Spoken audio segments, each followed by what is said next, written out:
जे संख्या दिलेली आहे त्याच्यामध्ये दोन ठिकाणी स्टार दिलेले आहेत, तर कोणता तरी एकच अंक येणार आहे तिथे. मध्ये स्टारच्या ठिकाणी जो अंक आहे त्यांच्या म्हणजे ह्या दोन्ही अंकांच्या स्थानिक किमतीची, ह्याची स्थानिक किंमत आणि ह्याची स्थानिक किंमत या दोघांची बेरीज एवढी येणार आहे. एवढी आलेली एवढी येते असं तिने सांगितलेलं आहे. 5050 येणार आहे. तर स्टारच्या ठिकाणी कोणती संख्या येईल?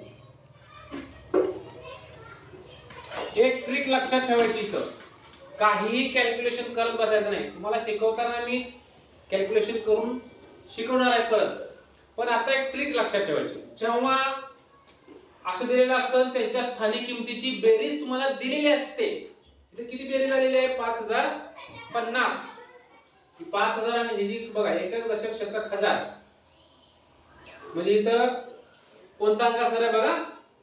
काय करायचं, जो फरक दिला, जी बेरीज दिलेली असते, किती बेरीज सांगितली? 5050.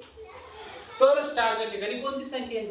काहीच करायचं नाही, जास्त कॅल्क्युलेशन करत बसायचं नाही. सरळ जो फरक दिलेला आहे त्या फरकातला पहिला अंक म्हणजे जिथला अंक असणार आहे. पहिला अंक किती आहे? 5. तोच इथे असणार आहे. पाहता येते का बघू फरक? यांच्या दोघांची किमतीची स्थानिक किंमत काढून बेरीज करून बघू एवढी येते का बघू. एकक दशक शतक हजार 5000, 5ची 5000 झाली, त्या 5ची 50 आणि का 5050 5050. कळलं?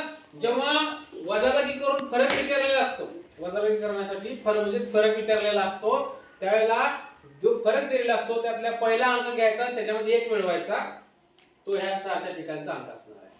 आणि बेरीज दिलेली असते दोन्हींच्या स्थानिक किमतीची बेरीज, त्यावेळेला जी बेरीज दिलेली असते त्यातला पहिला अंक म्हणजे इथला अंक असतो स्टारचा. ही एक लुप्ती लक्षात ठेवा.